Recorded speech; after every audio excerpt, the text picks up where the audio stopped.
Hello dear pharma students, आप सभी का स्वागत है मेरे चैनल फार्मा करियर्स में। इस चैनल पे मैं D pharma exit exam preparation की सीरीज़ चलाने जा रही हूँ, जिसमें हम कुछ क्वेश्चन डिस्कस करेंगे जो डी फार्मा एग्ज़िट एग्ज़ाम में आ सकते हैं। इस वीडियो में मैं कुछ बेसिक क्वेश्चंस को डिस्कस करूँगी जो कि बहुत ही बेसिक हैं, लेकिन हो सकता है ये बेसिक क्वेश्चन ही एग्ज़िट एग्ज़ाम में पूछ लिए जाए, क्योंकि एग्ज़िट एग्ज़ाम का जो पैटर्न है और जो सिलेबस है उसको देख के जो हमने डी फार्म में पढ़ा था, डी फार्मा में पढ़ा था 2 साल में, वही क्वेश्चंस उठा के वो पूछेंगे। बहुत टफ क्वेश्चंस वो नहीं देंगे, सिंपल सिंपल क्वेश्चंस ही देंगे जिससे कि बच्चा इजीली क्लियर कर पाए लाइसेंस के लिए। तो इसीलिए हम इसमें कुछ बेसिक क्वेश्चंस को डिस्कस करने जा रहे हैं। और वीडियो पाने के लिए मेरे चैनल को लाइक सब्सक्राइब करें और ज़्यादा से ज़्यादा शेयर करें। तो पहला क्वेश्चन हम डिस्कस करते हैं, फार्मास्यूटिक्स का मुख्य उद्देश्य क्या है? What is the primary objective of pharmaceutics? तो जो फार्मास्यूटिक्स होता है वो हमारा किस लिए काम आता है? Manufacturing and distribution of drug. जो उसका प्राइमरी ऑब्जेक्टिव होता है वो होता है मैन्युफैक्चरिंग एंड डिस्ट्रीब्यूट करना ड्रग को। तो इसका आंसर है ए। दूसरा क्वेश्चन, बायो अवेलेबिलिटी किसे मापती है? यानी कि what does bioavailability measure? Bioavailability किसे मेज़र करती है? तो बायोबिलिटी क्या करती है, हमारे अमाउंट ऑफ ड्रग एब्जॉर्ब, जो भी ड्रग की का जो अमाउंट है वो हमारी बॉडी में कितना एब्जॉर्ब हुआ है वो हमारा क्या बताती है, बायोअवेलेबिलिटी बताती है। इसका फॉर्मूला भी जनरली पूछ लिया जाता है, जो इसका फॉर्मूला है वो है, इसका आंसर है C, amount of drug absorb. But इसका फॉर्मूला भी बहुत बार पूछ लिया जाता है, उसका फॉर्मूला है बायोअवेलेबिलिटी। एफ हमारा यहाँ पे डिफाइन कर रहा है बायोअवेलेबिलिटी, राइट। उसका जो फॉर्मूला होता है वो होता है area under the curve oral upon area under the curve IV route, यानी कि इंट्रावीनस रूट से जो एरिया अंडर द कर्व होता है वो इसका फॉर्मूला होता है, ठीक है। नेक्स्ट क्वेश्चन है, जो टैबलेट है उसमें जो एक्सिपिएंट्स यूज़ किए जाते हैं वो उनका फंक्शन क्या होता है? क्यों हम टैबलेट में एक्सिपिएंट्स यूज़ करते हैं? देखो, एक्सिपिएंट्स काफ़ी टाइप्स के होते हैं, जैसे कि डाइल्यूएंट्स होता है, बाइंडर्स होते हैं, ग्लाइडेंट्स होते हैं, लुब्रिकेंट्स होते हैं। लेकिन सब जो मिलके हम एक्सिपिएंट्स यूज़ करते हैं वो क्यों यूज़ करते हैं? मेजर उसका क्या काम होता है? तो वो हमारा, इसका आंसर है बी, यानी कि stabilise and shape of drug, save the drug, यानी कि स्टेबलाइज करने के लिए और ड्रग को सेव देने के लिए हम एक्सिपिएंट्स का यूज़ करते हैं। एक्सिपिएंट्स में जैसे कि फर्स्ट वाला है दवा का वजन बढ़ाना, तो एक्सिपिएंट्स में ही होता है डाइल्यूएंट्स। तो अगर यहाँ पे पूछता है कि टैबलेट में डाइल्यूएंट्स क्या कार्य करता है, तो हम लिखते हैं increase the weight of the drug, यानी कि बल्कीनेस को बढ़ाने के लिए हमारा डाइल्यूएंट्स यूज़ करते हैं। लेकिन इसमें एक्सिपिएंट पूछा है तो एक्सिपिएंट्स क्या करेगा, stabilise and shape the drug. Next question है, ड्रग डिलीवरी सिस्टम का मुख्य उद्देश्य क्या है? What is the primary objective of drug delivery system? तो ड्रग जो है वो डिलीवर कर रहे हैं, तो हमारा जो ड्रग है वो इफ़ेक्टिवली डिलीवर हो रहा है नहीं हो रहा है, और हमारा टारगेट साइट पे पहुंच रहा है नहीं पहुंच रहा है, ये हमारा ड्रग डिलीवरी सिस्टम का प्राइमरी ऑब्जेक्टिव होता है। तो इसका आंसर है B, effectively deliver the drug to the target site. Next question, dissolution testing क्यों महत्वपूर्ण है? हम फार्मास्यूटिक्स में, डी फार्मा वाले स्टूडेंट्स में भी फार्मास्यूटिक्स में डिसोल्यूशन टेस्टिंग की होगी, जो लैब में करते हैं वो की होगी। तो वो क्यों इंपॉर्टेंट है? ड्रग जो होता है या टैबलेट होती है उसकी डिसोल्यूशन टेस्टिंग हम क्यों करते हैं? ये हमें ये बताता है कि जो हमारी ड्रग है वो बॉडी में कब डिसॉल्व हो रही है, जल्दी घुल घुल रही है या बाद में घुल रही है। तो ये हमारा डिफाइन करता है कि जो हमारी ड्रग है वो कितनी डिसॉल्व हो रही है, और जल्दी हो रही है या लेट हो रही है। तो determines how quickly the drug dissolve. तो इसका जो बी आंसर है बी है, ठीक है। नेक्स्ट क्वेश्चन है हमारा, फार्माकोलॉजी किसका अध्ययन है? यानी कि हम फार्माकोलॉजी में क्या पढ़ते हैं? तो फार्माकोलॉजी में क्या पढ़ते हैं, effect and function of drug. क्या पढ़ते हैं हम? Effect and function of drug, यानी कि इसका आंसर है ए, दवाओं का प्रभाव और कार्य। नेक्स्ट क्वेश्चन है, एंटीबायोटिक्स का मुख्य कार्य क्या है? हाँ, what is the primary function of antibiotics? तो एंटीबायोटिक्स क्या करते हैं, हमारे बैक्टीरियल इन्फेक्शन को रोकते हैं, तो prevent the bacterial infection, answer C. Next है, एंटी हाइपरटेंसिव ड्रग क्या करती है? तो हाइपरटेंशन सुना होगा कि ब्लड प्रेशर का बढ़ जाना। एंटी हाइपरटेंसिव ड्रग यानी कि जिनका ब्लड प्रेशर बढ़ गया है उसको कम करना, तो डिक्रीज ब्लड प्रेशर। तो इसका आंसर क्या हो जाएगा, बी। रक्तचाप को कम करते हैं, ठीक है। अब हमारा क्या है कि इसमें एंटी हाइपरटेंसिव ड्रग बहुत ही इंपॉर्टेंट हो जाते हैं, तो उसमें से भी क्लासिफिकेशन से भी क्वेश्चन पूछे जा सकते हैं एग्जिट एग्जाम में कि एंटी हाइपरटेंसिव ड्रग कौन कौन सी है, कौन कौन सी ड्रग यूज़ करते हैं। तो मैं हो सकता है नेक्स्ट वीडियो में एंटी हाइपरटेंसिव ड्रग के क्लासिफिकेशन के बारे में समझाऊं, और ये कैसे वर्क करती है हमारे बॉडी में जाके, ये भी मैं समझाऊंगी इन अपकमिंग वीडियोस, ठीक है।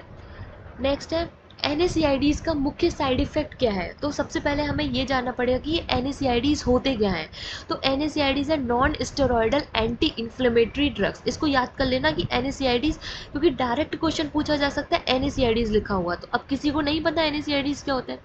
तो NSAIDs क्या होते हैं, हमारे नेसेट्स होते हैं जो कि non steroidal anti inflammatory drugs होते हैं, जो कि पेन किलर के रूप में हमें यूज़ करते हैं। जो भी हम, जैसे कि हमें कहीं पे भी दर्द होता है तो हम पेन किलर यूज़ करते हैं, वो हमारे NSAIDs होते हैं, ठीक है। उनका मेन वर्क तो होता है कि वो दर्द को तो ख़त्म कर देते हैं, लेकिन इनका प्राइमरी साइड इफ़ेक्ट होता है, यानी कि बहुत ज़्यादा साइड इफ़ेक्ट देखने को जो मिला है वो ये मिला है कि उसको खाने से पेट में अल्सर हो जाते हैं, यानी कि स्टमक अल्सर हो जाते हैं, घाव हो जाते हैं। तो ये इसका मुख्य साइड इफ़ेक्ट है, ठीक है। ये पूछ लिया जाता है, तो इसका बी ऑप्शन है, पेट में अल्सर। नेक्स्ट है एंटी कोगुलेंट का उपयोग किस लिए किया जाता है। अब देखो, कोगुलेशन यानी कि धक्का जमना, धक्का यानी कि मतलब हमारा रक्त का थक्का जम जाता है, ब्लड क्लॉटिंग हो जाती है, उसे बोलते हैं कोगुलेशन। लेकिन एंटी कोगुलेंट यानी कि हम कोगुलेशन को हटाना चाह रहे हैं, मिटाना चाह रहे हैं, इसीलिए हम एंटी कोगुलेंट का यूज़ करते हैं। यानी कि रक्त के थक्के को बनने से रोकने के लिए हम क्या करते हैं, एंटी कोगुलेंट्स का यूज़ करते हैं, ठीक है। तो इसका आंसर है ए। तो ये कोगुलेशन हो गया, इसको जैसे कि आप डायग्राम में देखो ये कोगुलेशन हो गया, इसको हटाने के लिए हम जो ड्रग यूज़ करेंगे वो एंटी कोगुलेंट्स यूज़ करेंगे। नेक्स्ट है फार्मास्यूटिकल केमिस्ट्री क्या है, यानी कि what is the pharmaceutical chemistry. हम क्यों पढ़ते हैं फार्मास्यूटिकल केमिस्ट्री। दवाओं का रासायनिक अध्ययन के लिए, नैतिक अध्ययन के लिए, सामाजिक अध्ययन के लिए, आर्थिक अध्ययन के लिए। तो हम क्या करते हैं, chemical study of the drug, यानी कि रासायनिक अध्ययन के लिए हम फार्मास्यूटिकल केमिस्ट्री को पढ़ते हैं। अगला क्वेश्चन है ड्रग डिजाइनिंग का पहला स्टेप क्या है, यानी कि what is the first step of drug designing. तो ड्रग डिजाइनिंग में क्या करते हैं, टारगेट आइडेंटिफिकेशन करते हैं, या ड्रग टेस्टिंग करते हैं, डिस्ट्रीब्यूशन करते हैं, मैन्युफैक्चरिंग करते हैं। पहले हम टारगेट ही तो आइडेंटिफाई करेंगे, तभी हम उसकी ड्रग बनाएंगे या ड्रग डिस्ट्रीब्यूशन के लिए देंगे। तो फर्स्ट हमारा जो टारगेट होता है, फर्स्ट स्टेप जो होता है वो होता है टारगेट आइडेंटिफिकेशन। तो इसका आंसर है ए। नेक्स्ट है एसिड बेस्ड टाइट्रेशन का मेन पर्पस क्या होता है। एसिड बेस्ड टाइट्रेशन हम क्यों करते हैं। देखो, टाइट्रेशन सबने की होगी, डी फार्मा में टाइट्रेशन की होगी, लेकिन क्वेश्चन यही पूछ लिया जाएगा कि टाइट्रेशन हम क्यों करते हैं। तो टाइट्रेशन क्यों करते हैं कि हमारा जो सॉल्यूशन है उसके हम कंसंट्रेशन को देख सके कि कितनी कंसंट्रेशन है इसकी। तो determine the concentration of the solution, तो वो डिफाइन करता है हमारा एसिड बेस्ड टाइट्रेशन का मेन पर्पस होता है। इसका आंसर है ऑप्शन बी। नेक्स्ट है IR स्पेक्ट्रोस्कोपी। स्पेक्ट्रोस्कोपी के बारे में सबने पढ़ा होगा, जो भी स्ट्रक्चर होते हैं या फिर उसका आइडेंटिफिकेशन करना हमारा स्पेक्ट्रोस्कोपी का। तो IR स्पेक्ट्रोस्कोपी का मुख्य फंक्शन क्या होता है, मेन यूज़ क्या होता है उसका, आइडेंटिफिकेशन ऑफ कंपाउंड स्ट्रक्चर। इसका आंसर है बी। नेक्स्ट है HPLC का पूरा नाम क्या है। देखो, एक क्रोमेटोग्राफी का टाइप है HPLC। ये बहुत ही ज़्यादा पूछ लिया जाता है कि HPLC का फुल फॉर्म क्या है। सिंपल होती है बहुत, लेकिन ये सिंपल क्वेश्चन ही बहुत लोगों को नहीं समझ में आता और वो कुछ गलत लिखाते हैं। जैसे कि इस ऑप्शंस में ही देखो, एक जैसी चीज़ें लिखी हुई है, तो बहुत लोग क्या सोचेंगे कि पता नहीं पी की जगह पे पोटेंशियल होगा, परफॉर्मेंस होगा, प्रिसीजन होगा या पावर होगा, ये नहीं समझ में आता। तो इसीलिए HPLC का पूरा नाम क्या होता है, हाई परफॉर्मेंस लिक्विड क्रोमेटोग्राफी। तो इसका आंसर क्या है, आंसर बी। नेक्स्ट क्वेश्चन है फार्माकोग्नोसी का अध्ययन किसका है। हम क्यों फार्माकोग्नोसी को पढ़ते हैं।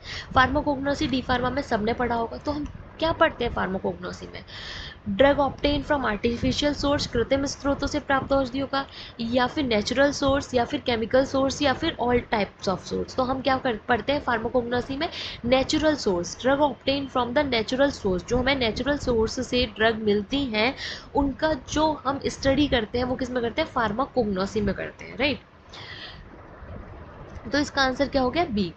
अगला है ग्लाइकोसाइड्स का मुख्य उपयोग क्या है, what is the main use of glycoside. ये क्वेश्चन भी हमारा फार्माकोग्नोसी से है। फार्माकोग्नोसी में जो ग्लाइकोसाइड्स होते हैं, हम उसका मेन यूज़ क्या होता है, हम क्यों यूज़ करते हैं।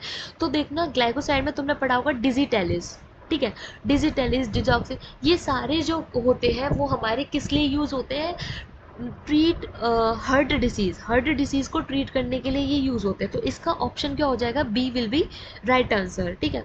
अगला है फार्मासिस्ट का रोगी देखभाल में क्या भूमिका होती है? देखो, फार्मासिस्ट, बहुत लोग क्या सोचते हैं कि फार्मासिस्ट हमारा इंडस्ट्री में भी जाता है, तो वो मतलब फार्मासिस्ट का, फार्मा से लोग इंडस्ट्री में भी जाते हैं तो वो मैन्युफैक्चरिंग भी करते होंगे, टेस्ट भी करते होंगे, सब कुछ करते हैं। लेकिन यहाँ पे कंफ्यूजिंग क्या है कि रोगी देखभाल में, यानी कि पेशेंट केयर में उसका क्या रोल है? तो वो क्या करेगा? पेशेंट केयर में प्रॉपरली डिस्ट्रीब्यूट ड्रग को डिस्ट्रीब्यूट करेगा और एडवाइस देगा, यानी कि सलाह देगा। आजकल तो इंडिया में सलाह तो डॉक्टर ही दे रहे हैं, फार्मासिस्ट का तो काम बहुत ही कम है इंडिया में, लेकिन इंडिया के बाहर फार्मासिस्ट ही एडवाइस देता है और डिस्ट्रीब्यूट करता है ड्रग को। ठीक है। तो यहाँ पे एडवाइस वाला जो वर्ड आ रहा है ना, वो फार्मासिस्ट के लिए ही होता है मेन, लेकिन यहाँ पे इंडिया में तो डॉक्टर ही एडवाइस को प्रोवाइड करते हैं। ठीक है।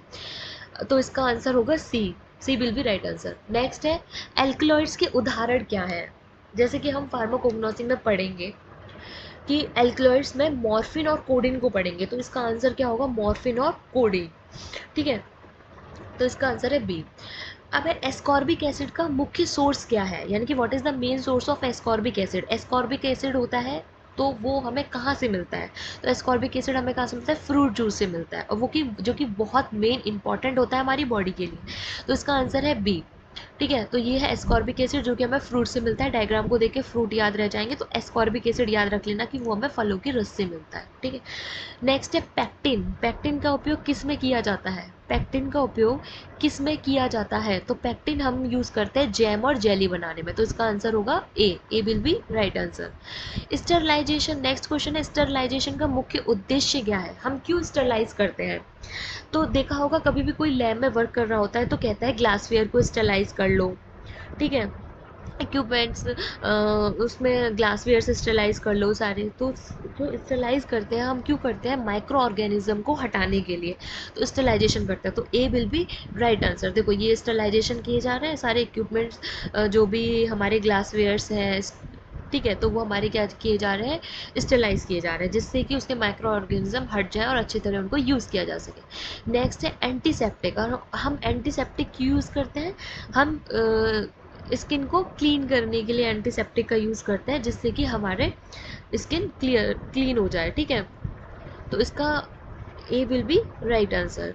नेक्स्ट है, माइक्रोबियल कंटेमिनेशन से बचाव कैसे किया जाता है? अभी हमने देखा कि बैक्टीरिया को हटाने के लिए हम क्या करते हैं? स्टेलाइजेशन। तो इसको घुमा के भी पूछा जा सकता है, इसलिए मैंने दोनों क्वेश्चन रखा है कि क्वेश्चंस को ऐसे पढ़ो कि अगर इसको घुमा के भी पूछा जाए तो हम इसका आंसर दे पाएँ। ठीक है। तो इसको क्या, इसका आंसर क्या होगा कि माइक्रोबियल कंटेमिनेशन से बचाव के लिए हम क्या करेंगे? प्रॉपर स्टेलाइजेशन का यूज़ करेंगे। तो A will be right answer. ठीक है। नेक्स्ट है, एंटीबायोटिक रेजिस्टेंस का कारण क्या है? अब देखो, पहले हमें ये जानना पड़ेगा कि एंटीबायोटिक रेजिस्टेंस होता क्या है।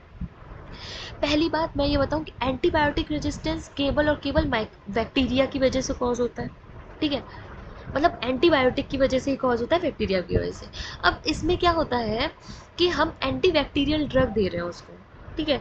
एंटीबैक्टीरियल ड्रग दे रहे हैं, उसका कोर्स चल रहा है, एक टाइम पे आने के बाद वो ड्रग इफेक्ट शो नहीं करती है, मीन्स उसका रेजिस्टेंस हो जाता है कि ये ड्रग बहुत टाइम से चली आ रही है, यानी कि ओवर यूज़ हो गई है इसका, तो वो अब हमारा यूज़ नहीं होगा, यानी कि उसका कोई इफेक्ट नहीं देखने को मिलेगा, उसे बोलते हैं एंटीबायोटिक रेजिस्टेंस।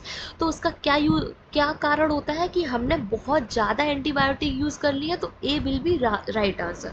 समझ में आ गया एंटीबायोटिक रेजिस्टेंस क्या होता है? कि वहाँ पे इफेक्ट ही नहीं शो होगा, आप ड्रग दोगे तो एक टाइम के बाद आप ड्रग दिए जा रहे हो, एक टाइम के बाद वो इफेक्ट ही नहीं शो करेगी ड्रग, तो वो बोलते हैं एंटीबायोटिक रेजिस्टेंस।